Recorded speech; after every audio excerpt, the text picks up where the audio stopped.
তো দিনের শেষে চাইনিজদের পশ্চিমা দুনিয়ার প্রতি আগ্রহ অনেক বেশি রাশিয়ার চাইতে।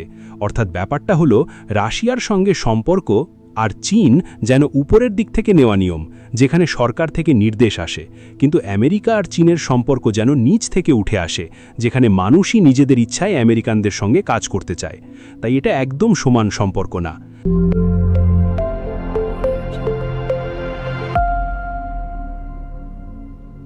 আজকে আমি পুতিনের ব্যাপারে কথা বলতে চাই, যিনি বেইজিংয়ে এসেছেন। মঙ্গলবার রাতে এসেছিলেন, গতকাল সারাদিন ব্যস্ত ছিলেন, আর তারপর রাতে চলে গেছেন। আর যতটা দেখা যাচ্ছে, প্রেসিডেন্ট পুতিন আর প্রেসিডেন্ট শি ভালো বন্ধু। তারা একটা কনফারেন্স হলে গেলেন, যেখানে তাদের খুব কাছাকাছি থাকা একটা ছবি উন্মোচন করা হয়েছে। এটা প্রেসিডেন্ট পুতিনের চীনে 25তম সফর, আর নভেম্বরে সে আবার শেনজেনে ফিরছে এপ্যাকে যোগ দিতে। আর তখন তার বয়স হবে 26। সে চীনের খুব ঘনিষ্ঠ বন্ধু, আর দুজনের সম্পর্ক বেশ ভালো। এটা তাদের দুজনের ছবি এক শিক্ষা মেলায়, যেখানে রাশিয়া আর চীনের মধ্যে 1 বছরের শিক্ষা বিনিময় ঘোষণা করা হয়। উদ্দেশ্য হল চীন আর রাশিয়ার মানুষের মধ্যে যোগাযোগ বাড়ানো। মিটিংয়ের প্রধান ফলাফল ছিল তাদের বহুকেন্দ্রিক বিশ্বের প্রতি ভিন্ন এই চিন্তাভাবনা। এটা প্রেসিডেন্ট শির ভাষণের এক অংশ। এটা পুতিনের ভাষণ, অর্থাৎ প্রেসিডেন্ট পুতিনের ভাষণ, আর এটা আসলে এআই অনুবাদ। অনুবাদটা অনেক খারাপ, কিন্তু আমি কিছু জিনিস মূলত দেখাবো। দুজনেই মাল্টিপোলার ওয়ার্ল্ডের পক্ষে আছেন। প্রেসিডেন্ট শি আর প্রেসিডেন্ট পুতিন দুজনেই চাইছেন বেশি এক্সচেঞ্জ হোক, বুঝলেন। দুদেশের ছাত্রছাত্রীদের একসাথে যাওয়া আসা বাড়ানো, বিশ্ববিদ্যালয়ে যোগাযোগ আরও গভীর করা, একসাথে গবেষণা করা আরও বেশি। তিনি বিশ্বে অস্থিরতা নিয়ে চিন্তিত, আর তিনি সত্যিই ভয় পান এমন একটা পরিস্থিতি ফিরে আসবে, যেখানে কাজ করবে শুধু আইন শৃঙ্খলার রেনহরায়, অর্থাৎ যাদের কাছে বল আছে তারা সবকিছু নিয়ন্ত্রণ করবে। ঠিক আছে, তাই বিশ্বের জন্য খুবই জরুরি একসাথে কাজ করা, যাতে নিয়মবিধিক আন্তর্জাতিক ব্যবস্থা টিকিয়ে রাখা যায়। এবং প্রেসিডেন্ট শি যা বলছেন তা হল জাতিসংঘ নিরাপত্তা পরিষদের সচেতন সদস্য হিসেবে চীন আর রাশিয়া একসাথে কাজ করবে জাতিসংঘের আন্তর্জাতিক ন্যায়বিচারের কর্তৃত্ব রক্ষা করতে, এবং একতরফাভাবে ক্ষমতা ব্যবহার আর হিউজেমনির সব রূপের বিরোধিতা করবে। এরা আবার ফ্যাসিজম আর সামরিকতাবাদের ছাক ফিরে আসার লক্ষণ দেখছে। ওটা বিশেষ করে জার্মানি আর জাপানের কথাই বোঝানো হয়েছে। তো তিনি মনে করছেন এর সম্ভাবনা আছে। জাতীয়তাবাদ, জাপানে জাতীয়তাবাদের পুনরুজ্জীবন, যা ইস্ট এশিয়ার শান্তির জন্য একটা হুমকি, আর বিশ্বব্যাপী এর প্রভাব আছে। ঠিক আছে, তাই চীন জাপানের পুনঃসামরিকায়নের ব্যাপারে খুবই কঠোরভাবে বিরোধী।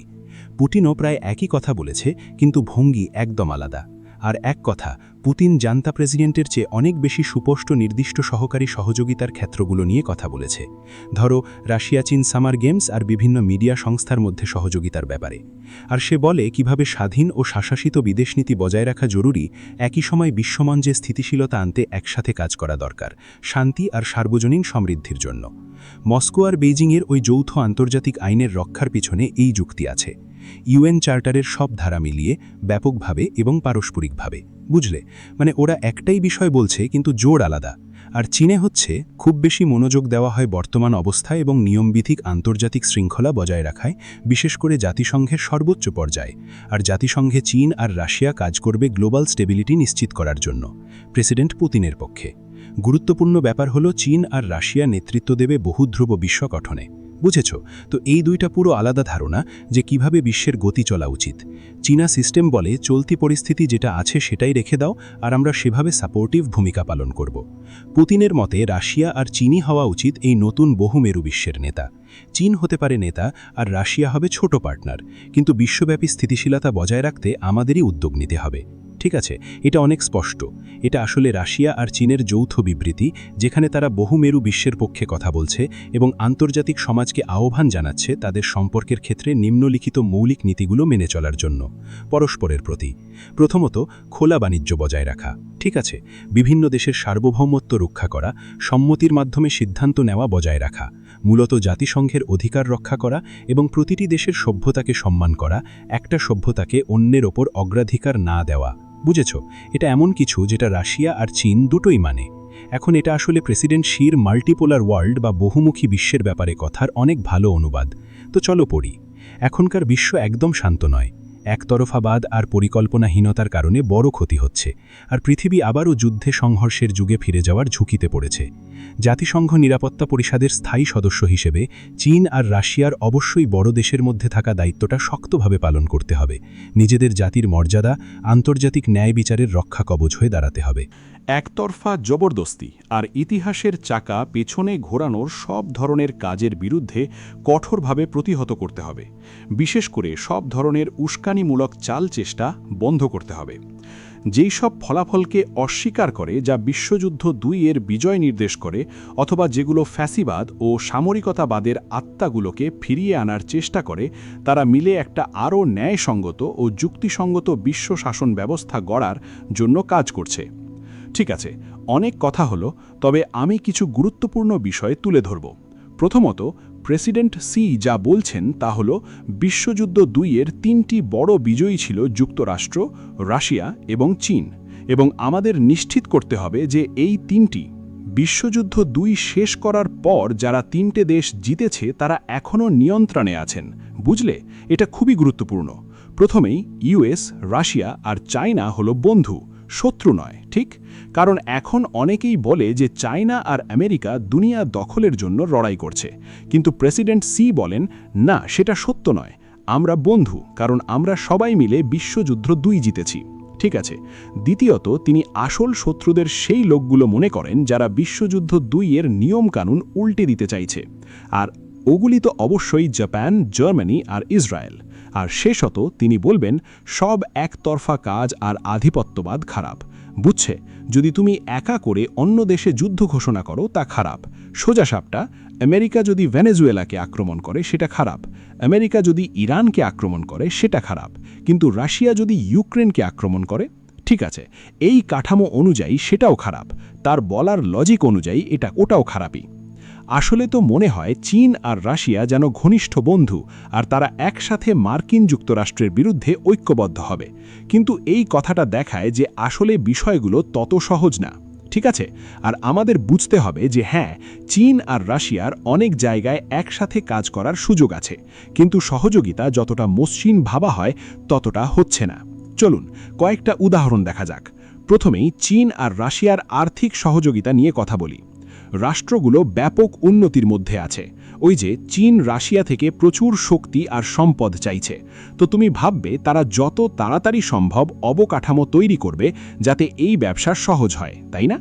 বিশেষ করে মধ্যপ্রাচ্যে যেই যুদ্ধ চলছে, এটা চীনের মধ্যপ্রাচ্যে যাওয়ার পথ বন্ধ করছে। আর এই সম্পর্কের মূল ভিত্তি হচ্ছে একটা জিনিস যাকে বলে পাওয়ার সাইবার ব্যারিয়ার ২। দেখো, এটা রাশিয়ার উত্তর থেকে সাংহাই পর্যন্ত চলে গেছে। এটা অনেক বড় একটা ব্যাপার। প্রজেক্টটা নিয়ে সবাই ভেবেছিল এই মিটিংয়ে প্রথম কাজ হবে পাইপলাইনটা বানানোর সম্মতি দেয়া, কিন্তু সেটা হয়নি। এর এক বড় কারণ হলো চীন খুব বেশি রাশিয়ার উপর নির্ভরশীল হতে চায় না, কারণ পাইপলাইন বানানোর পর তো অনেক এনার্জি কিনতে হবে রাশিয়া থেকে। তবুও তারা দাম আর পরিমাণ নিয়ে আলোচনা চালিয়ে যেতে চায়। ভালো, এইটাই একটা বিষয়। দ্বিতীয় বিষয় হলো ইরান।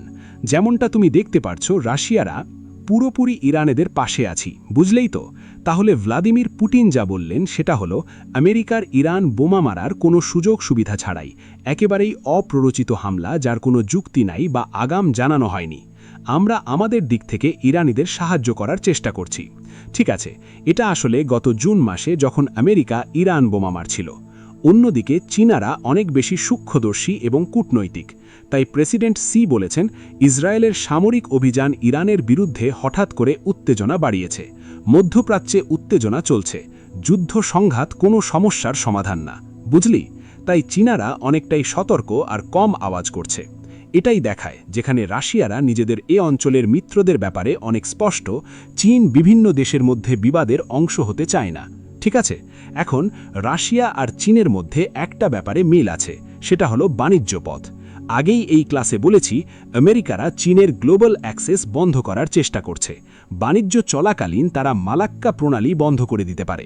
ঠিক আছে, চীনের ক্ষেত্রে একটা যেটা আছে সেটাকে বলে মালাক্কা ডিলেমা, যার মানে হলো যদি আমেরিকানরা মালাক্কা প্রণালী বন্ধ করে দেয় তাহলে চীনের বাণিজ্য একদম ধসে পড়বে। তাই চীনের সমাধান হলো রাশিয়ার মাধ্যমে উত্তর সমুদ্রপথ তৈরি করা, যাকে বলে নর্দার্ন সি রুট। কিন্তু সমস্যা হলো এখন পুরোপুরি রাশিয়ানের ওপর নির্ভরশীল হয়ে পড়ছে, কারণ রাশিয়ার ভূখণ্ড দিয়ে যেতে হবে। তাই এটা একদম নিরাপদ নয়।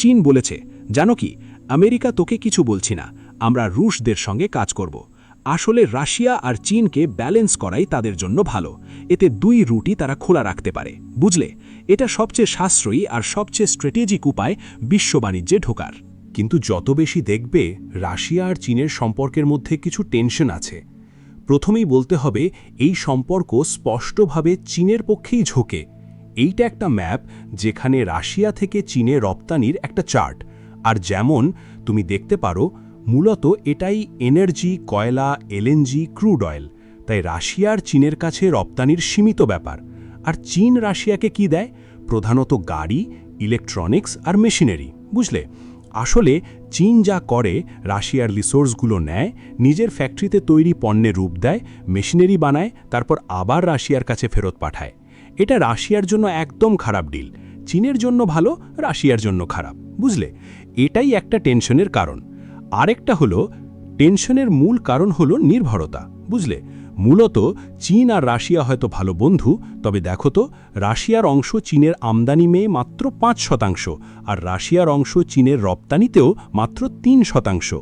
অর্থনীতির দিক থেকে রাশিয়া আর চীন খুব কাছাকাছি না সমস্যা হলো রাশিয়া চীনের ওপর অনেক বেশি নির্ভরশীল কারণ পশ্চিমের সব অর্থনৈতিক নিষেধাজ্ঞার কারণে দেখছো ফেব্রুয়ারির পর ২০২২-এ কেমন পরিস্থিতি হয়েছে যখন পুতিন ইউক্রেন দখল করল আর রাশিয়ার পশ্চিমাঞ্চলগুলোতে হামলা চালালো তখন থেকে চীনের ওপর রাশিয়ার অর্থনৈতিক নির্ভরতা অনেক বেড়েছে যেটা যুদ্ধের শুরুতে তেমন কিছু ছিল না এখন রাশিয়ার আমদানি পণ্যের মধ্যে ৪০% বেশি রাশিয়ার রুবেলে কেনা হয় আরেকটা বিষয় চীনা বিনিয়োগকারীরা রাশিয়ায় এসে বিনিয়োগ করতে অনেক আগ্রহী নয় যুদ্ধের আগে কিছুটা ছিল কিন্তু বেশি নয় বেশ আর দেখো যুদ্ধের পরে কেমন হুড়মুড় করে কমে গিয়েছিল কেন দেখো এই ম্যাপ থেকে পরিষ্কার চীনারা রাশিয়ার দূরপ্রাচ্যে আছেও যা স্বাভাবিক কারণ ওরা তো চীনের কাছাকাছি কিন্তু যত দূরে যায় সেখানে আসলেই কোনো বড় বিনিয়োগ নেই চীনারা রাশিয়াতে এতটা বিনিয়োগে আগ্রহী না কেন এইটা নিয়ে নানা কারণ থাকতে পারে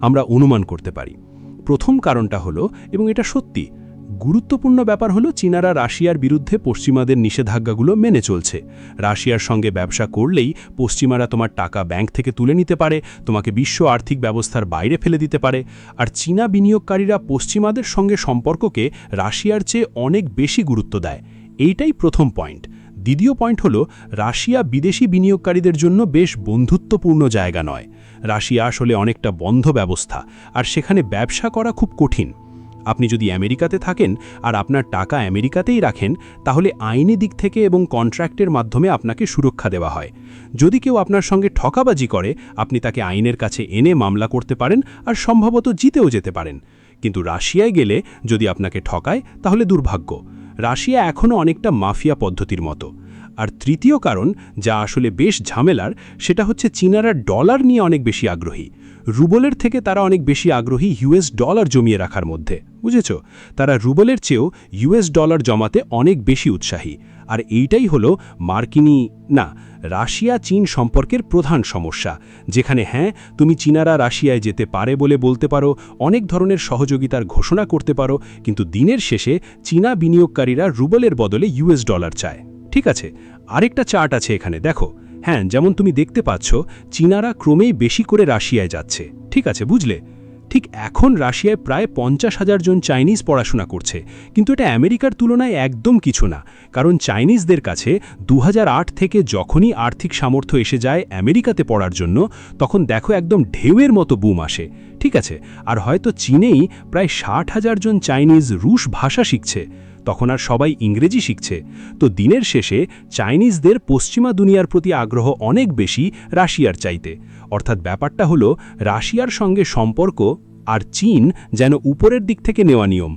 যেখানে সরকার থেকে নির্দেশ আসে কিন্তু আমেরিকা আর চীনের সম্পর্ক যেন নিচ থেকে উঠে আসে যেখানে মানুষই নিজেদের ইচ্ছায় আমেরিকানদের সঙ্গে কাজ করতে চায় তাই এটা একদম সমান সম্পর্ক না আমি আজ যা দেখতে চাই সেটা হলো এটা কেন চাইনিজরা আমেরিকায় যেতে চায় পুতিন এতে কী করতে পারে আর কি করবে ঠিক আছে তাই এই দুটো প্রশ্নেই আমরা নজর দেব প্রথমত কেন এমন সম্পর্ক দ্বিতীয়ত পুতিনের কৌশল কি এই পরিস্থিতি মোকাবেলায় ঠিক আছে তাহলে উত্তর দিতে হলে আমাদের ফিরে যেতে হবে দ্বিতীয় বিশ্বযুদ্ধের সময় যেটা ছিল দ্বিতীয় বিশ্বযুদ্ধের শেষ অংশ আর আমেরিকা যুদ্ধ জিতেছে এখানে আছে মার্কিন যুক্তরাষ্ট্র ইউরোপ আর এই পারের পূর্ব এশিয়া যা মূলত জাপান, তবে এতে তাইওয়ান আর কোরিয়াও অন্তর্ভুক্ত।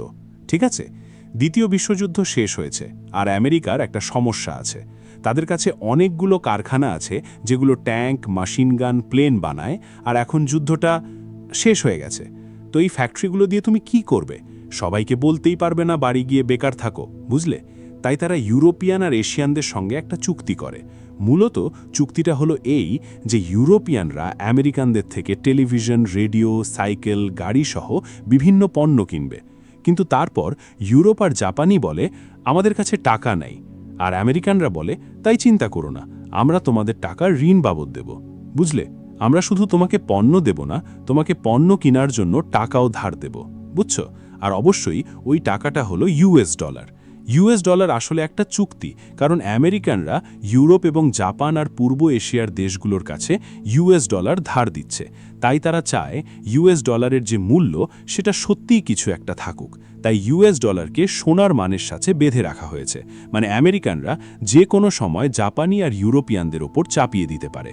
তারা গোল্ডের বদলে ইউএস ডলার পাবে। বুঝতে পারছো কি? তো এটা আমেরিকানদের জন্য বেশ ভালো ডিল ছিল, আর এটাকেই আমরা ব্রেড অ্যান্ড উড সিস্টেম বলি। ব্রেড অ্যান্ড উডস 1944 সালে, যেখানে আমেরিকারা গ্লোবাল ট্রেড সহজ করার মাধ্যমে তাদের মধীনু ম্যানুফ্যাকচারিং পাওয়ার বজায় রাখত। তারা অন্য দেশগুলোকে ইউএস ডলার লোন দিত যাতে ওরা এই ট্রেডে অংশ নিতে পারে, আর ইউএস ডলার ছিল গোল্ড দ্বারা সাপোর্টেড। 1950 থেকে 1970 পর্যন্ত এটা আমেরিকার জন্য দারুণ সুযোগ ছিল, আর এর ফলে আমেরিকা সম্ভবত সবচেয়ে বড় সম্পদশালী দেশ হয়ে উঠল। বিশ্বে এমন একটা তৈরি হয়েছে যেখানে যদি তুমি একটা সাধারণ শ্বেতাঙ্গ আমেরিকান পুরুষ হতেন, তাহলে তোমার জীবন হতো সবচেয়ে ভালো। ঠিক আছে, এর ফলে আমেরিকায় দারুণ সমৃদ্ধি এসেছে, কিন্তু সমৃদ্ধির সঙ্গে আসে দুর্নীতি আর আলসেমি। বুঝলে? তাই কি হলো, আমেরিকানেরা কঠোর পরিশ্রম করা শুরু করলো। কিন্তু তখন ইউরোপীয় আর জাপানি লোকজন বলল, আমাদের আরও কঠোর পরিশ্রম করতে হবে, কারণ আমাদের নিজেদের পুনর্গঠন করতে হবে আর আমেরিকার দেনা পরিশোধ করতে হবে। তাই ইউরোপ অনেক বেশি কঠোর পরিশ্রম করতে শুরু করলো, জাপানি আরও বেশি কঠোর পরিশ্রম করলো। আর তারপর কি হলো? ঘটনাটা এমন ছিল যে ইউরোপীয়রা আর জাপানিরা এমন প্রোডাক্ট তৈরি করতে শুরু করলো যা শুধু মার্কিনদের থেকে সস্তা ছিল না, বরং ভালোও ছিল। বুঝতেই পারছো? তারপর কি হলো, আমেরিকা আর ইউরোপ বা জাপানের কাছে টাকা ধার দিয়ে তাদের কাছ থেকে জিনিস কেনার বদলে আমেরিকাই এখন ঋণ নিয়ে ইউরোপ আর জাপানের তৈরি পণ্য কিনতে লাগলো। অর্থাৎ সম্পর্কটা উল্টে গেল, আর এখন ইউএসএ হলো একসময় ঋণদাতা দেশে পরিণত হয়ে ঋণগ্রস্ত দেশ হয়ে গেল। কিন্তু এটাই না, আমেরিকারাও বুঝতে পারে যে আমরা যত টাকা চাই মুদ্রণ করতে পারি, তাই আমরা যত খুশি টাকা খরচ করতে পারি। আর এভাবেই আমেরিকা বোকামি করতে শুরু করে, যেমন ভিয়েতনাম যুদ্ধ শুরু করা, যেটা তারা জিততে পারেনি, বা মাসে একজন মানুষ পাঠানো কোনো বিশেষ কারণে না। আর আমেরিকা অতিরিক্ত টাকা খরচ করতে শুরু করে, এমনকি 1970 সালের মধ্যে গোটা বিশ্ব বুঝতে পারে যে আমেরিকা আমাদের অনেক টাকা ওজ করছে, কিন্তু সেগুলো হয়তো সোনার মাধ্যমে ফেরত দিতে পারবে না। আর তারপর 1971 সালে রিচার্ড নিক্সন বললেন, তুমি একদম ঠিক কথা বলছো, ঠিক আছে, আমরা তোমাদের সোনাই দিতে পারবো না, তাই আমরা গোল্ড স্ট্যান্ডার্ড থেকে বেরিয়ে আসতে যাচ্ছি। ঠিক আছে, এটা একটা সমস্যা তৈরি করলো, কারণ সবাই এই মার্কিন ডলার রাখছে যা আসলে কোনো মতে মূল্যবান নয়। এই সমস্যার সমাধানের জন্য নিক্সন কি করলেন, তিনি শান্তিপূর্ণভাবে সিসিপি সৌদি আরবকে সিস্টেমে নিয়ে এলেন, একই সাথে চীনকেও, যাতে মার্কিন ডলারের জন্য চাহিদা বাড়ে।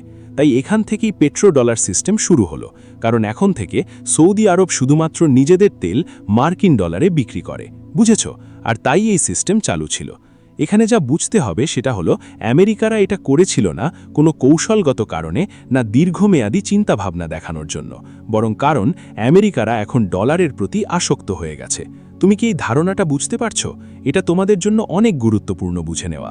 ওই সময়ে মার্কিন ডলার ছিল global reserve currency. Global reserve currency মানুষের ইতিহাসে একেবারেই আলাদা একটা জিনিস।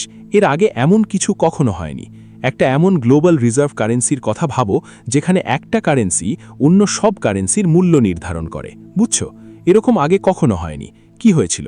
এটা হয়েছিল ওয়ার্ল্ড ওয়ার 2 এর অ্যাক্সিডেন্ট হিসেবে, যখন আমেরিকারা জিতল আর তারা সবাইকে তাদের সিস্টেম মানতে বাধ্য করিয়ে দিল। আগে এটা সোনার সঙ্গে যুক্ত থাকত, কিন্তু পরে তারা সোনা থেকে আলাদা হয়ে যায়।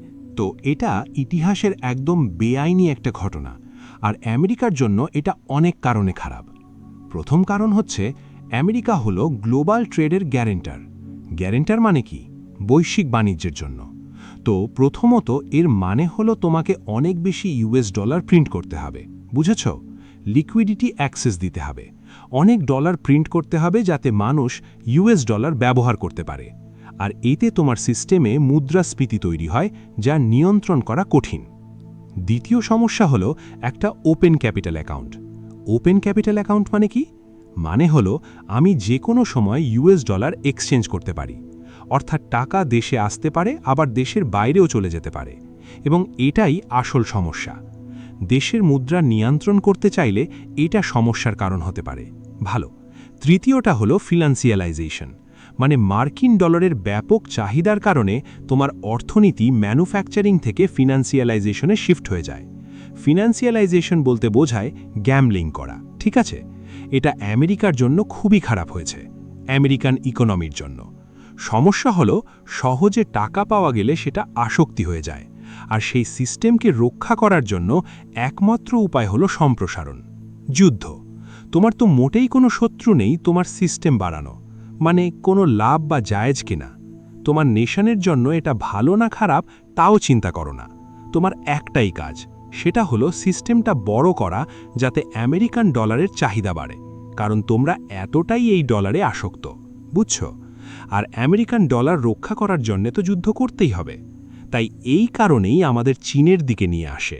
চীন বানানোর জন্য আমেরিকা যা করল সেটা হলো তাদের মধ্যবিত্ত শ্রেণী ধ্বংস করে এবং তাদের ম্যানুফ্যাকচারিং সেক্টর চীনের কাছে পাঠিয়ে দিল। আমেরিকা চীনকে প্রযুক্তিও দিল, রাজধন আর মার্কেট অ্যাক্সেস উভয়ই, ঠিক আছে? আর পুরো উদ্দেশ্য ছিল ইউএস ডলারের ডিম্যান্ড বাড়ানো, ঠিক আছে? আর এইটার মাধ্যমে ইরানে যুদ্ধে যা হলো তার ব্যাখ্যাও মিলছে, কারণ ইরান ওই সিস্টেমের অংশ নয়। তাই আমেরিকা চায় ইরানকে ধ্বংস করতে, যাতে বাকিরা ওই সিস্টেমের ওপর বেশি নির্ভরশীল হয়ে ওঠে, ঠিক আছে? চলো, এখন কেন চীন সেই সিস্টেমে অংশগ্রহণ করতে রাজি হলো? কারণ ইউএস ডলার চীনের জন্য একটা বড় সমস্যার সমাধান করেছিল, ঠিক আছে? বড় সমস্যা হলো এইটা। ইউএস ডলারের ব্যাপারটা আমি তোমাদের ভালোভাবে বুঝিয়ে দিতে চাই। টাকা কামানোর ক্ষমতা, মানে আমি চীনের এলিট এবং আমার নিয়ন্ত্রণে লাখ লাখ মানুষ আছে, কিন্তু তো কি, কার ব্যাপার? ডলারের আসল কাজ হলো এটা আমাকে আমার ক্ষমতার টাকা হিসাবে রূপান্তর করতে সাহায্য করেছে। অর্থাৎ এখন আমি এই ক্ষমতাকে ইউএস ডলারে মূল্য হিসাবে জমা রাখতে পারি, আর তারপর সেটা আমেরিকায় পাঠিয়ে নিরাপদে রাখতে পারি। তোমরা বুঝতে পারছো তো? ঠিক আছে, এটাই হলো ডলারের কাজ। এটা চীনের ক্ষমতাকে টাকা বানিয়ে দিল। এখন এলিটরা তাদের ক্ষমতা ব্যবহার করে মানুষদের ওপর প্রভাব ফেলতে পারে, আর আমেরিকায় ধনী হয়ে যেতে পারে। বোঝো ভালো?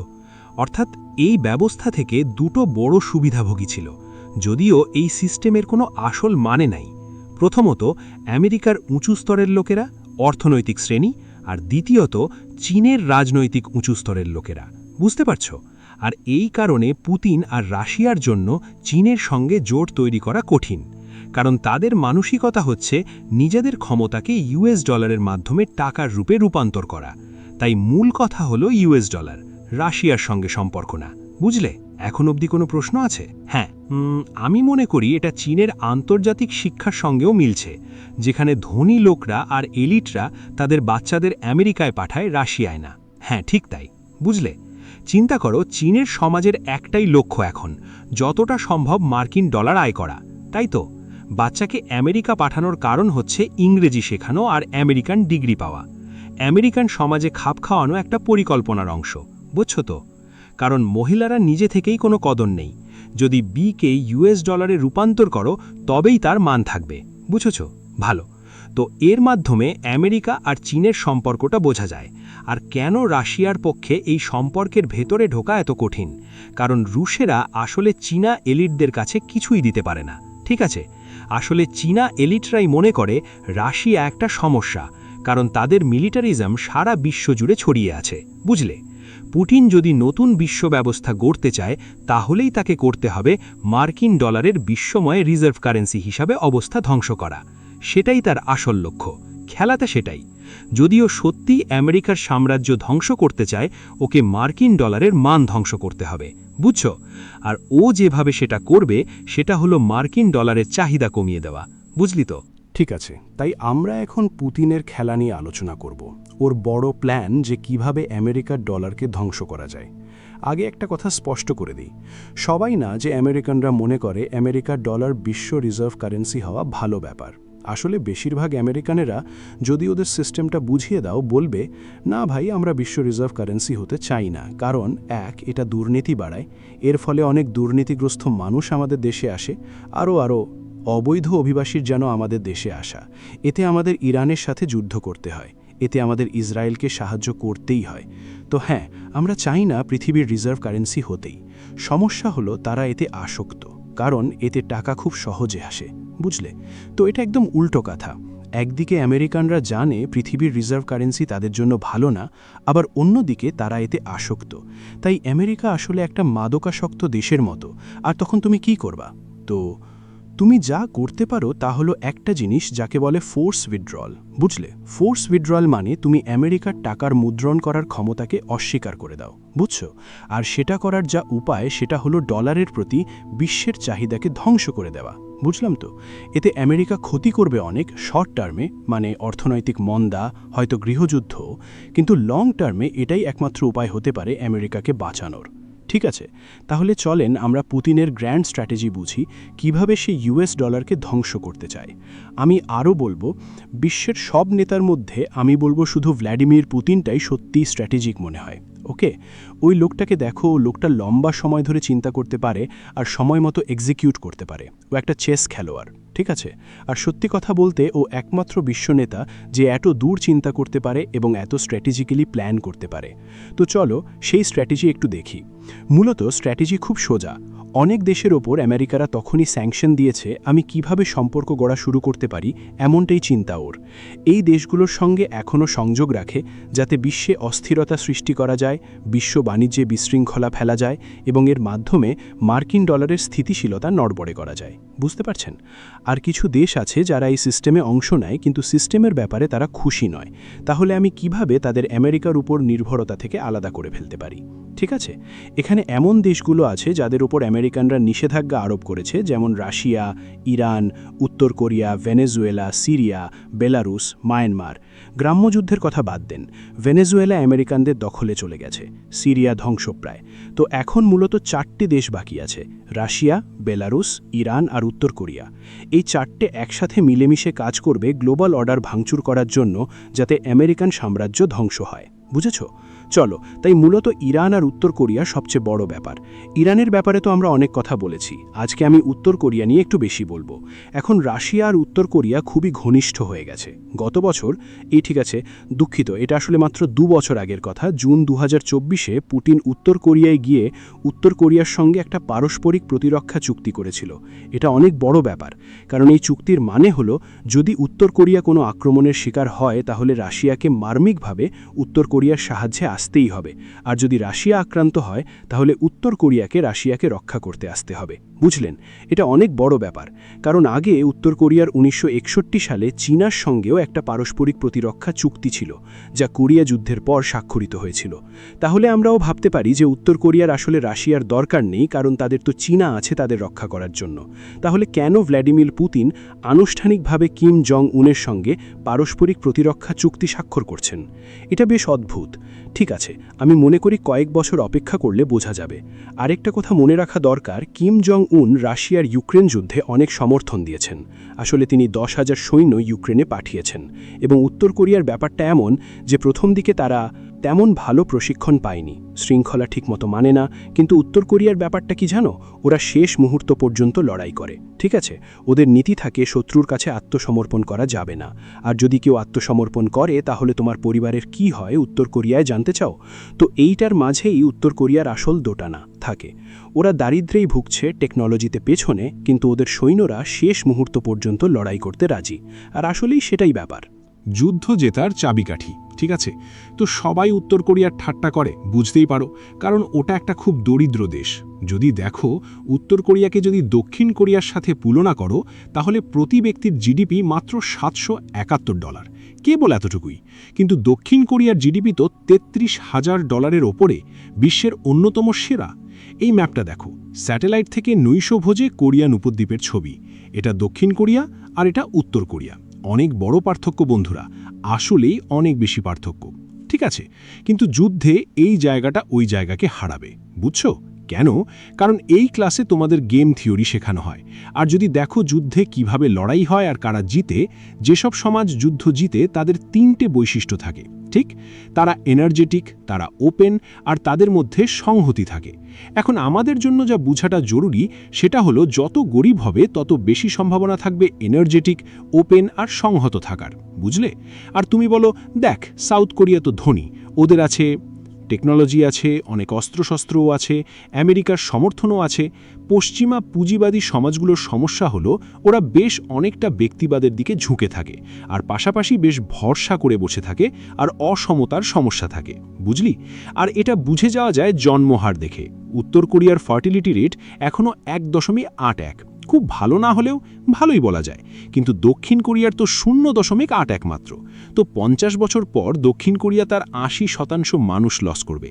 উত্তর কোরিয়াও মানুষ হারাবে, কিন্তু যদি কোনো যুদ্ধ না হয়, আমরা যদি চলতেই থাকি, তখন এই অবস্থাই থাকবে। শেষমেশ দক্ষিণ কোরিয়া শূন্যে আছড়ে পড়বে, আর উত্তর কোরিয়া আগের মতোই থাকবে, বুঝলে? আর একটা ব্যাপার হলো, যখন তুমি গরিব থাকো তখন মৃত্যুর কোনো ভয় নেই, তাই না? তোমার হারানোর কিছু নেই। আর যদি তুমি ধনী হও তাহলে তো বাঁচতে চাও, ঠিক আছে? তো উত্তর কোরিয়ার কাজ হলো শুধু বলতে, দেখো আমাদের কাছে আর্টিলারি আছে, আর এটা সিওল, বুঝতে পারো সিওল কতটা কাছেই সীমান্তে। তাই উত্তর কোরিয়ার যা করতে হবে, কোরিয়ানদের বলবে তোমরা আমাদের অনেক টাকা দিতে হবে, আনিমন আমরা আক্রমণ করব, বুঝছো তো? ব্যাপারটা একদম সোজা। আর দক্ষিণ কোরিয়ানরা বলবে আমরা তোমাদের টাকা দিব, শুধু আমাদের ওপর আক্রমণ করো না। আর এর ফলে দক্ষিণ পূর্ব এশিয়ায় অনেক টেনশন তৈরি হবে। জাপান আর মার্কিন যুক্তরাষ্ট্রকেও এই ব্যাপারে ঢুকতেই হবে। এখন পুটিনের উত্তর কোরিয়ার সাথে ডিফেন্স চুক্তি অনেক বোধগম্য হয়ে ওঠে, কারণ উত্তর কোরিয়া কোরিয়ান উপদ্বীপে প্রবলেম করলে এটা জাপান আর মার্কিন যুক্তরাষ্ট্রের জন্য বড় ঝামেলা হয়ে যাবে। মনে রেখো, যুক্তরাষ্ট্র তো আগে থেকেই ইরানের ব্যাপারে ব্যস্ত, তাদের কাছে দক্ষিণ কোরিয়া রক্ষা করার জন্য যথেষ্ট ফোর্স নেই, বুঝলে? এটা অনেক অস্থিরতা তৈরি করবে। তবে এই গল্প চালিয়ে যাই, জার্মানির ব্যাপারে কথা বলি। রাশিয়া যখন ইউক্রেন আক্রমণ করল, তখন ইউরোপ আর যুক্তরাষ্ট্র রাশিয়ার ওপর নিষেধাজ্ঞা আরোপ করল। কিন্তু সমস্যা হলো, জার্মানি সস্তা রাশিয়ান এনার্জির ওপর নির্ভরশীল ছিল তাদের অর্থনীতি চালানোর জন্য। আর রাশিয়ার এই জ্বালানি যখন আর পাওয়া যায়নি, তখন তাদের আর কোনো উপায় ছিল না আমেরিকার এলএনজিকে কিনতে হবে, সেটা 50% বেশি দাম দিয়ে। ঠিক আছে, এই চার্ট থেকে তুমি বুঝতে পারছো ইউরোপের অর্থনীতির ওপর কী প্রভাব পড়েছে। 2019 সালে ওরা আমেরিকানদের কাছ থেকে বেশি কিছু কিনছিল না, কিন্তু 2025 সালে অনেক বেশি কিনছে আমেরিকানদের কাছ থেকে। আর এটা রাশিয়ার এলএনজি থেকে 50% বেশি। বিশেষ করে জার্মান অর্থনীতির জন্য এটা খুবই খারাপ হয়েছে। তো এই লাল রঙগুলো গাঢ় লাল হলো জার্মান, আর দেখতে পাচ্ছ তাদের পতনটা অনেক বেশি ঢালু, ফ্রেঞ্চ, ইটালিয়ান, স্প্যানিশ আর ব্রিটিশদের চেয়ে অনেক বেশি। তো জার্মানদের ওপর এই যুদ্ধটা অনেক বাজেভাবে প্রভাব ফেলছে, বুঝেছ? আরেকটা কথা, ইউরোপে অনেক ইমিগ্রেশন হচ্ছে। অনেক জায়গায়, বিশেষ করে স্ক্যান্ডিনেভিয়ায়, ইমিগ্র্যান্টের সংখ্যা 20% পর্যন্ত বেড়ে গেছে। সুইডেনে এমনটা হচ্ছে। জার্মানিও অনেক চাপের মধ্যে আছে। দুটো ইস্যু চলছে একসাথে। ইউরোপে বেশি ইমিগ্র্যান্ট আসছে, যেটা স্থানীয় পরিচয়কে হুমকির মুখে ফেলেছে, আর ইউক্রেনের যুদ্ধ। এই সব নিয়ে এএফডি, বুঝছো? এএফডি, যারা অভিবাসনের বিরুদ্ধে আর যারা ইউক্রেন যুদ্ধের বিরোধী, তাদের জনপ্রিয়তা ব্যাপক বাড়ছে। জানা কথা, যদি জার্মানিতে সুষ্ঠু নির্বাচন হতো, এক সময় অবশ্যই এএফডি জিতবে। এর মানে হলো জার্মানরা বরং যুদ্ধ করতে চাইছে। 2016 সালে জার্মানির সামরিক খরচ তেমন বড় ছিল না, কিন্তু এখন তারা সামরিক খাতে অনেক বেশি বিনিয়োগ করতে যাচ্ছে। কেন? কারণ পরিকল্পনা হলো 2029 সালের মধ্যেই জার্মান সৈন্য ইউক্রেনে পাঠানো। ইউরোপ পুরোপুরি যুদ্ধের দিকে এগোচ্ছে, বুঝলে? সমগ্র সমাজকেই রাশিয়ার বিরুদ্ধে যুদ্ধের জন্য প্রস্তুত করা হচ্ছে। রাশিয়া, ইভান বলছে রাশিয়ার ওপর এখন অনেক অর্থনৈতিক চাপ আছে, ঠিক আছে? আর সত্যি যে রাশিয়ারা আসলে সামরিক খাতে অনেক বেশি টাকা খরচ করেছে, বুঝলে? তাই দেখো, যুদ্ধ শুরু হওয়ার পর রাশিয়ান ফেডারেশনের সামরিক খরচে একটা প্রচুর বাড়তি পড়ে গেছে। কিন্তু মনে রাখা দরকার, এটা এখনও তাদের মোট জাতীয় আয়ের এক নির্দিষ্ট অংশ হিসেবে খুব বেশি নয়। আর আজকের এই সবুজ লাইন সৌদি আরবের জন্য। হ্যাঁ, এটা সৌদি আরব। তাদের জিডিপির 10%-এর বেশি খরচ করে সামরিক খাতে। চীন প্রায় 2-3% খরচ করে, বুঝলি? আমেরিকা 4-5% খরচ করে। রাশিয়াও প্রায় একই রকম খরচ করে। তাই সহজ কথায়, রাশিয়াদের এখনও অনেক পথ পাড়ি দিতে হবে। আসলে পুতিন এখনও বলছে ইউক্রেনের যুদ্ধে তারা একটা বিশেষ সামরিক অভিযান চালাচ্ছে, পূর্ণ স্কেল যুদ্ধ নয়। যদি পুতিন যুদ্ধ ঘোষণা করে তাহলে পুরো অর্থনীতি যুদ্ধমুখী হয়ে যাবে, তখন সামরিক খাতে ব্যয় ব্যাপক বেড়ে যাবে। এখন পর্যন্ত রাশিয়া সেটা করতে পারেনি, এখনও ওই লেভেলে পৌঁছায়নি। এখন রাশিয়ার ইউরোপের জন্য কি প্ল্যান? আসলে পুতিন ইউরোপের সাথে লড়াই করতে চায় না, কারণ সেটা রাশিয়া আর ইউরোপ উভয়ের জন্যই ভয়ানক হতে পারে। কিন্তু সে বুঝতে পারে ইউরোপে একটা গৃহযুদ্ধের অবস্থা তৈরি হচ্ছে, যেখানে রাইট উইং দলগুলো যেমন এএফডি জনপ্রিয়তা বাড়াচ্ছে, কারণ তারা যুদ্ধের বিরুদ্ধে আর তারা বিদেশিদের বিরোধী। তাই পুতিনের কেবল একটা কাজ, জার্মানিকে যুদ্ধের মধ্য দিয়ে ঠেলে দেওয়া এবং এই যুদ্ধটাকে দীর্ঘায়িত করা, একটা খরচে যুদ্ধ তৈরি করা। কেন? কারণ এই যুদ্ধ যত দীর্ঘায়িত হবে ততই বাড়িতে রাজনৈতিক চাপ তৈরি হবে, বিশেষ করে যদি তরুণ ছেলেদের উগ্র যুদ্ধের জন্য জোটাইতে শুরু করা হয়, বুঝলি? আর যদি সেটা ঘটে তাহলে শেষমেশ ডানপন্থী রাজনৈতিক দলগুলো যেমন এএফডি ক্ষমতায় আসবে। আর পুতিন এটা কিভাবে জানে? কারণ ইতিহাসে এটা বারবার ঘটেছে। প্রথম বিশ্বযুদ্ধের সময় রাশিয়ায় এটা হয়েছে, যখন ডানপন্থীরা ক্ষমতায় আসে। জার্মানিতেও প্রায় একই ঘটনা ঘটেছিল, কমিউনিস্টরা প্রায় ক্ষমতায় আসছিল, বুঝলি না? তাই যুদ্ধ রাজনীতিতে উত্তেজনা তৈরি করে, আর যতক্ষণ যুদ্ধ লম্বা হয় উত্তেজনাও ততটাই বেড়ে যায়। দেখা যাক পুতিন যা করতে চায় সেটা হলো ইউরোপে এক ধরনের গৃহযুদ্ধ বাঁধানো, যাতে ওই রাইট উইং প্রো রাশিয়ান দলগুলো ক্ষমতায় আসে এবং তারপর ইউরোপ, জার্মানি আর রাশিয়ার মধ্যে একটা জোট গড়ে তোলে। তো প্ল্যানের প্রথম ধাপে তারা উত্তর কোরিয়ার সাহায্যে দক্ষিণ পূর্ব এশিয়ায় যতটা সম্ভব রাজনৈতিক উত্তেজনা ছড়াতে চায়, আর দ্বিতীয় ধাপে তারা ইউরোপের সাথে যুদ্ধ করবে, যাতে ইউরোপ আরেকটু অস্থিতিশীল হয়ে পড়ে। রাজনৈতিক দিক থেকে এই ডানপন্থী দলগুলিকে ক্ষমতায় আসতে দেওয়া এবং তারপর তাদের সঙ্গে জোট তৈরি করা। ওকে, ঠিক আছে, এখন চলো ঝুঁকি দুনিয়ার দিকে যাই। ওই ঝুঁকি দুনিয়ার ব্যাপার হলো রাশিয়া বিশেষ করে আফ্রিকার দেশগুলোর প্রতি অনেক সমর্থন জানিয়েছে। ওকে, যুদ্ধ শুরু হওয়ার পর যখন রাশিয়া ইউক্রেন আক্রমণ করল, পুতিনের প্রতি সমর্থন ওই ঝুঁকি দুনিয়ায় অনেক বেড়ে গেছে, যেমন এই মানচিত্রটা দেখাচ্ছে।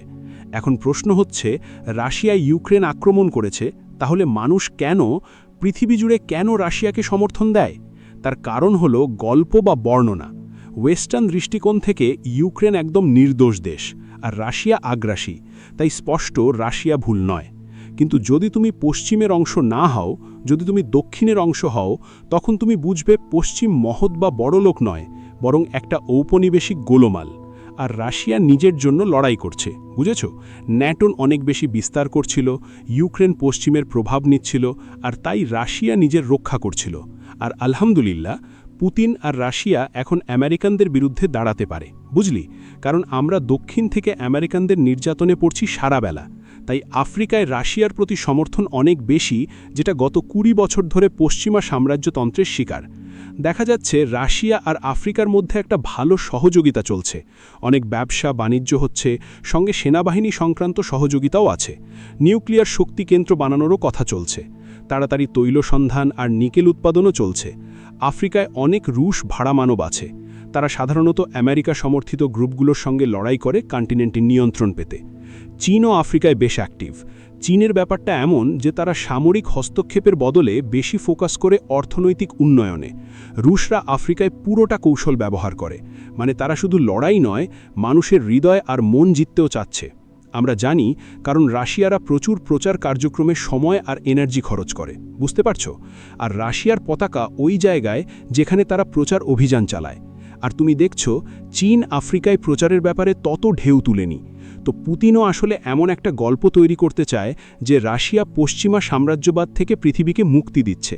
আর এই ন্যারেটিভটা আফ্রিকার মতো জায়গায় অনেক বেশি শক্তিশালী, কারণ আফ্রিকা অনেক দিন ধরেই পশ্চিমা সাম্রাজ্যবাদের শিকার, বুঝলি? ঠিক আছে, তাই অনেক সময় ধরে ইন্ডিয়া নিরপেক্ষ ছিল, কিন্তু যা হচ্ছে সেটা হলো ইন্ডিয়া আর রাশিয়া ধীরে ধীরে খুব ঘনিষ্ঠ হয়ে উঠছে। তাদের কাছাকাছি আসার কারণ হলো ইউক্রেন যুদ্ধের পরে রাশিয়ার তেল স্যাংশন হয়ে গেল। তাই স্যাংশন এড়ানোর জন্য রাশিয়া তার তেল ইন্ডিয়াকে বিক্রি করছে, আর ইন্ডিয়া সেই তেল আরও বিশ্বজুড়ে বিক্রি করছে।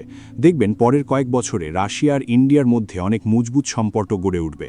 রাশিয়ার ইন্ডিয়ার কাছ থেকে যা চাওয়া হচ্ছে সেটা হলো শ্রমিকদের কথা। কেন? কারণ এই যুদ্ধে রাশিয়ার হাতে জনবল কমে গেছে, তাই তাদের ফ্যাক্টরি চালানোর জন্য মানুষ দরকার হবে। অবশেষে তারা ইউক্রেন যুদ্ধে জিতে যাবে, তখন তারা ইউক্রেনকে আবার গড়ে তুলতে মানুষ চাইবে। তো আমরা যা আশা করতে পারি তা হলো আগামী 10 থেকে 20 বছরে রাশিয়া আর ভারত অনেক ঘনিষ্ঠ হয়ে যাবে। মূলত রাশিয়া ভারতে বিনিয়োগ করতে চায়। তাদের সম্পর্কের মধ্যে আরান হলো রাশিয়ার নতুন বিশ্ব ব্যবস্থা তৈরি করার চাবিকাঠি। কেন? কারণ আগে তো যেমন তুমি দেখছো, ইরান আসলে বিশ্ব বাণিজ্যের কেন্দ্রস্থল। তাই যদি রাশিয়া আফ্রিকা, ভারত বা মধ্য এশিয়ায় পৌঁছাতে চায়, তাহলে ইরান স্ট্র্যাটেজিকভাবে খুবই গুরুত্বপূর্ণ, বুঝলে? আর রাশিয়ার জন্য ইরানের সঙ্গে ব্যবসা করাও খুব সহজ, কারণ ক্যাসপিয়ান সাগর আছে তো। তাই রাশিয়া বোঝে ইরান হলো বিশ্ব বাণিজ্যের চাবিকাঠি। তার জন্যই আমেরিকা বিরোধী হামলা চালাচ্ছে ইরানের ওপর, কারণ ইরানকে আঘাত করলে আমেরিকারা রাশিয়াকে আন্তর্জাতিক বাণিজ্য থেকে বাধা দিতে পারে, বা অন্তত এটা অস্থিতিশীল করে দিতে পারে। তাই ওটাই একটাই বড় যুদ্ধক্ষেত্র, আসলে সম্ভবত দ্বিতীয় বিশ্বযুদ্ধের প্রধান 2 যুদ্ধক্ষেত্রের একটা। প্রথম অবভিয়াসলি ইউক্রেন, যেটা ইউরোপ আর রাশিয়ার মধ্যে লড়াই হবে। দ্বিতীয় বড় যুদ্ধক্ষেত্র হবে ইরানে, যেটা ইরান আর আমেরিকার মধ্যে লড়াই। এই কারণেই ইসরায়েল এত গুরুত্বপূর্ণ। বুঝলো ইসরায়েল কেন এত গুরুত্বপূর্ণ? কারণ ইসরায়েল একটা দুর্গ। এই এলাকায় আমেরিকার দুর্গটা। সম্ভাবনা অনেক বেশি যে যদি এই সব কার্ড ঠিকঠাক খেলতে পারে, তাহলে এই সব এলাকা রুশ প্রভাব এলাকায় চলে আসবে। তাই আমেরিকার রাশিয়ার প্রভাব থেকে সুরক্ষা হচ্ছে ইসরায়েল। আর এজন্য আমেরিকা ইসরায়েলকে এত বেশি সমর্থন করে, কারণ এটা রাশিয়াকে সামলানোর একটা চাবিকাঠি। বুঝতে পারছো তো গাইজ? ঠিক আছে, আর শেষ কথা যা বলবো সেটা হলো জাপান নিয়ে। তো আমেরিকার বড় কৌশল হচ্ছে জাপানকে ব্যবহার করে ভারসাম্য সৃষ্টি করা। চীন, জাপানিরা এই আইডিয়াটা পছন্দ করে না, ঠিক আছে? কারণ দীর্ঘদিন ধরে জাপান আমেরিকার দাসত্বম রাষ্ট্র হিসাবে ছিল, আর জাপান অনেক ত্যাগ স্বীকার করেছে আমেরিকার দাস হতে। কিন্তু এখন এমন একটা পরিস্থিতি তৈরি হয়েছে যেখানে জাপানের পাশ আর কোনো উপায় নেই। তাদের আবার সামরিকীকরণ করতে হবে এবং নিজেদের জাতীয় অগ্রাধিকার নিয়ে নতুন করে ভাবতে হবে। ইরানের যুদ্ধ জাপানকে বিশ্ব মানচিত্র নতুন করে ভাবতে বাধ্য করছে, বুঝলেন? জাপান একেবারে শক্তি সম্পদের উপর নির্ভরশীল, বিশেষ করে তেল আমদানি নিয়ে। তার ইতিহাসের বেশিরভাগ সাম্প্রতিক সময়ের ইতিহাসে এনার্জি আসতো মধ্যপ্রাচ্য থেকে, বুঝেছ তো? কিন্তু এখন প্লেনটা বেশিরভাগটাই চলে গেছে। তাই এখন 2টা রাস্তা আছে, তুমি বা তো রাশিয়ার উপর নির্ভর করবে বা আমেরিকার উপর। অনেকেই ভাববে ওকে, জাপান শুধু আমেরিকা থেকে তেল কিনবে। আমেরিকাও ঠিক এভাবেই ভাবে, কিন্তু এটার শেষবার ছিল বিশ্বযুদ্ধের আগের সময়। বিশ্বযুদ্ধের আগে জাপান তার 90% তেল আমেরিকা থেকে পেত, কিন্তু জাপান ছিল অতিরিক্ত শক্তিশালী হয়ে উঠছিল। তাই যুক্তরাষ্ট্র জাপানের ওপর নবান্ন লেগে দিল। তখন জাপানের তার কাছে আর কোনো বিকল্প ছিল না। তাই সাউথ ইস্ট এশিয়ায় তেলের জন্য আক্রমণ করতেই হলো, এবং সাথে যুক্তরাষ্ট্রকেও আঘাত করতে হলো। বুঝতে পারছো না? জাপান চায় না এমন অবস্থায় পড়তে যেখানে তেলের জন্য সম্পূর্ণভাবে আমেরিকাদের ওপর নির্ভরশীল হতে হবে, কারণ আগেও এমন একবার হয়েছে, আর সেটার ফল ভালো হয়নি জাপানের জন্য। তাই এই ব্যাপারে জাপানের হাতে বিকল্প কিছু ছিল না। হ্যাঁ, আমেরিকার এলজি কিনতে হবে, কিন্তু সাথে সাথেই সম্পর্কগুলো ভালো করার চেষ্টা করতে হবে। রাশিয়ার থেকে আরও বেশি তেল কেনা শুরু করতে হবে। রাশিয়ার কাছ থেকে আরেকটা সমস্যা জাপানিদের জন্য হচ্ছে, অনেকদিন ধরে তারা মার্কিন ট্রেজারিজ কিনে আসছে। এখন দেখা যাক, চীন ঠিকই ডলারের উপর নির্ভরশীল, কিন্তু তারা বুঝে গেছে আমেরিকারা খুব বিশ্বাসযোগ্য নয়।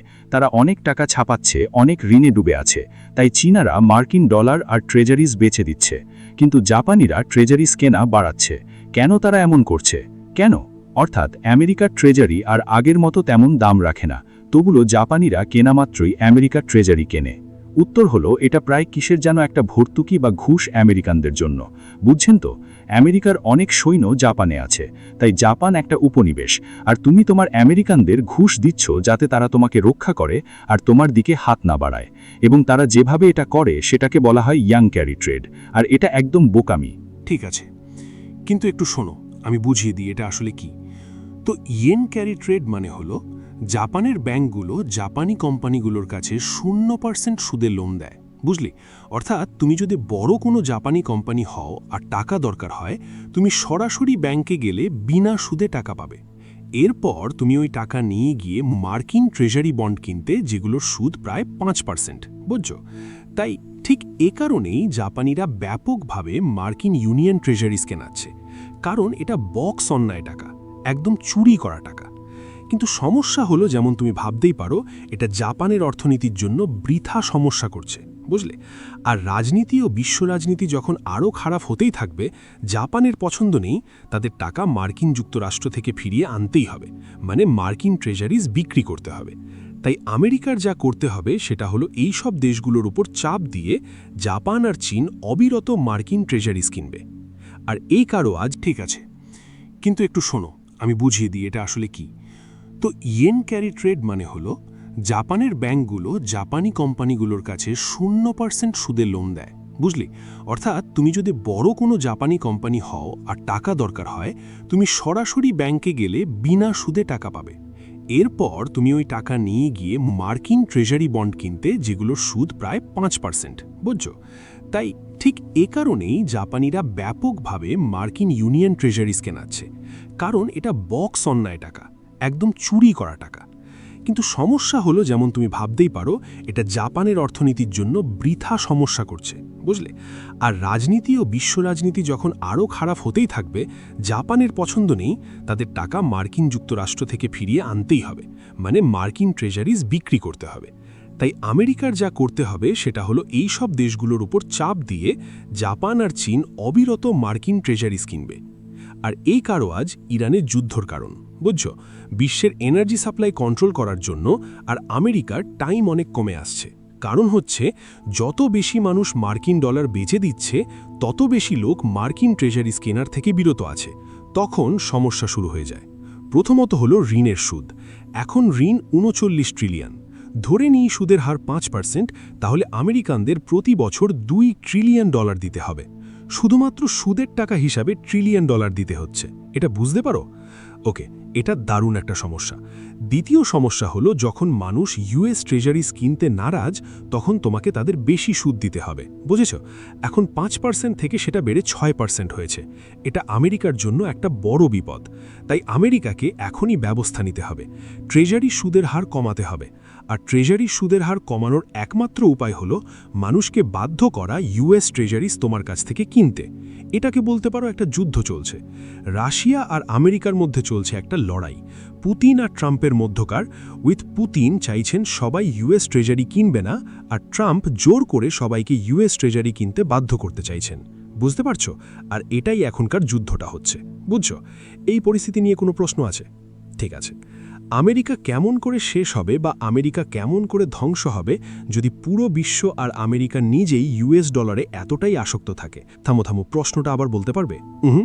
আমেরিকা কিভাবে শেষ হবে, বা যেমনি কেমন করে, যদি পৃথিবী আর আমেরিকা ইউএস ডলারে এতটাই আসক্ত থাকে, তাহলে আমেরিকা হয়ে যাবে কি? কারণ এটা আসক্তির মতো একটা ব্যাপার, বুঝতেছ? পয়সা একদম ফ্রি আর সহজ। হ্যাঁ, কিন্তু দেখো, যদি এই ট্রেন্ড এমনই চলতে থাকে, তাহলে আমেরিকার অবস্থা কি হবে? এই আসক্তি যদি এমনই থাকে? হ্যাঁ, ঠিক আছে, এখন যদি এই ট্রেন্ডগুলো চলতেই থাকে, তাহলে কিছু সমস্যা দেখা দেবে। প্রথমত, আমেরিকা আরও বেশি পয়সা ছাপাবে, অর্থাৎ $3900 বিলিয়ন ঋণ বাড়তেই থাকবে। তারপর পৃথিবী ভাববে তোমরা আসলেই এটা পরিশোধ করতে পারবে না, বুঝেছ? তাই কি হয়, সবাই ইউএস ট্রেজারি কেনা বন্ধ করে দেয়। এরপর সুদের হার বাড়তে থাকে, যাতে মানুষ বেশি ইউএস ট্রেজারি কিনতে উৎসাহিত হয়। কারণ যদি তা না করো, কেউ ইউএস ট্রেজারি না গেলে তোমরা ডিফল্টে চলে যাবে। ডিফল্ট মানে কি? ঠিক আছে, ধরা যাক কিভাবে এই সিস্টেম কাজ করে তা আমি বলি। প্রথমেই ফেডারেল রিজার্ভ ইউএস সরকারের কাছে টাকা ঋণ হিসেবে দেয়, ঠিক আছে? তো ইউএস ট্রেজারির বিভিন্ন ধরনের ক্রেতা আছে, কিন্তু সবচেয়ে বড় ক্রেতা হলো ফেডারেল রিজার্ভ, বুঝেছ? ধরো চীনের কাছে $1 ট্রিলিয়ন রয়েছে ইউএস ট্রেজারিতে, আর আমেরিকা চীনকে বলল, দেখো, আমরা তোমাদের টাকা ফেরত দেব না, তোমাদের দরকার নেই। এর ফলে কি কোনো ব্যাপার হয়? না, মোটেই হয় না। কারোর কি তারাই লাগে? না। কিন্তু ফেডারেল রিজার্ভ একটু আলাদা কথা। কেন? ধরো তুই ফেডারেল রিজার্ভকে $10 ট্রিলিয়ন ঋণ দিছিস। এখন সেই টাকা কোথা থেকে আসে? কোথা থেকে? সেটা আসে প্রাইভেট ব্যাংক থেকে, বুঝেছ? আর কারা তাদের টাকা ব্যাংকে রাখে? মানুষগুলো, ঠিক আছে? অর্থাৎ আমেরিকান সরকার তাদের টাকা গরিব আমেরিকানদের কাছ থেকে ঋণ হিসেবে ধরেছে। তো যদি আমেরিকান সরকার তাদের ঋণ পরিশোধে ব্যর্থ হয়, তাহলে আমেরিকান মানুষ তাদের ব্যাংক জমা সমস্ত টাকাই হারাবে। আর তখন কি হবে? এরপর কি হবে? একটা বিপ্লব হবে, বুঝলি? অর্থাৎ মার্কিন সরকার কখনোই ঋণ পরিশোধে ব্যর্থ হতে পারে না। এই ঋণ নিয়ে এটা আমেরিকায় একটা বিপ্লব তৈরি করবে, সরকার গুড়িয়ে পড়বে, বুঝতে পারছো? ঠিক আছে, এখন তোমাকে জোর করে চীনকে 2 ট্রিলিয়নের বন্ড কিনতে বাধ্য করতে হবে, বুঝছো? কারণ তুমি দেশেই ঋণ চুকাতে পারবে না, কারণ এতে আমেরিকার সবাই তাদের সব টাকা হারাবে। তাই একমাত্র উপায় হলো বাইরে থেকে লোকদের কাছে ইউএস ডলার বিক্রি করতে বাধ্য করা, আর সেটা যুদ্ধের মাধ্যমে করো, ঠিক তো? বুঝতে পারছো? পুতিন বুঝেছে যে ওর যা করাটা দরকার সেটা হলো বিদেশি দেশগুলোরকে মার্কিন ডলার কিনতে দেই না, আর আমেরিকা নিজে নিজেই ধ্বংস হয়ে যাবে, কারণ তখন অর্থনীতি আর কোনোভাবেই জমে থাকবে না। ঠিক আছে, এতগুলো সুদের পেমেন্ট দেওয়া সম্ভব না। ঠিক আছে, এখন আমেরিকার সামনে এইটাই একটা বড় সংকট। আর কোনো প্রশ্ন? হ্যাঁ, আমি একটু জানতাম যদি সত্যি রাশিয়া এই সিস্টেম ধ্বংস করে দেয় যা বর্তমানে গ্লোবাল ইকোনমি চালায়, তাহলে কি হবে? রাশিয়ার নতুন অবস্থান কেমন হবে? রাশিয়ার কি অমূল্য সম্পদ আছে যা হয়তো তাকে বিশ্বের নেতৃত্ব দেওয়ার ক্ষমতা দিতে পারে? ঠিক আছে, আমরা ধরে নিচ্ছি কেউ নতুন নেতা হতে চায়, কিন্তু আসল কথা হলো বিশ্ব রিজার্ভ কারেন্সি হওয়া আসলে বোকামি। বিশ্ব নেতা হওয়াও বোকামি, কারণ তখন তোমাকে তোমার সব রিসোর্স ঝুঁকিতে ফেলা এবং তোমার অবস্থান রক্ষা করার জন্য খরচ করতে হবে। মনে করো এটা ঠিক যেন হাই স্কুলের বুলির মতো। আসলে স্কুলের বুলির মতো বড় প্রভাবশালী হইয়া থাকা কেমন একটা কুল মনে হতে পারে, কিন্তু এরপরে তো সারা স্কুলের সবার সাথে লড়াই করতে হয়, বোঝো? আর আসলে কেউই বিশ্বনেতা হতে চায় না। আমেরিকাও চায় না বিশ্বনেতা হতে, শুধু দুর্ভাগ্যবশত ইতিহাসের কিছু ভুল বুঝাবুঝির কারণে ওরা বিশ্বনেতা হয়ে গিয়েছে। এতে কোনো যুক্তি থাকে না। তাই রাশিয়া আসলে চেষ্টা করছে স্কুলের সেই বুলিটাকে দূর করতে। বুলিটা গেলে আর কেউ বুলিং করবে না, অর্থাৎ আমি তাহলে যা আজ আমি চাই তাই করব। রাশিয়ার জন্য বেশি স্বাধীনতা দরকার। এর মানে এই না যে রাশিয়া শান্তিপ্রিয় হবে। রাশিয়া যেখানেই পারে শক্তি দেখাবে, কিন্তু তার চলাচলের স্বাধীনতা বেশি হবে, বুঝেছ? সে আমেরিকাকেই সবচেয়ে বড় হুমকি মনে করে, তাই রাশিয়া চায় আমেরিকাকে মুছে ফেলতে। চীন আলাদা কথা। চীন জানে তার প্রতিবেশীরা ইতিহাসে খুব আগ্রাসী হয়েছে, ঠিক আছে? আর চীনের প্রতিবেশীরা কারা? জাপানিরা, রাশিয়ারা, ভিয়েতনামেরা, ওরাই একদম আগ্রাসী মানুষদের মতো। তো আমি যদি চীন হতাম তাহলে আমেরিকাকেই বেছে নিতাম গ্লোবাল পুলিশম্যান হিসেবে, হাই স্কুল বুলি হিসেবে, বুঝছো?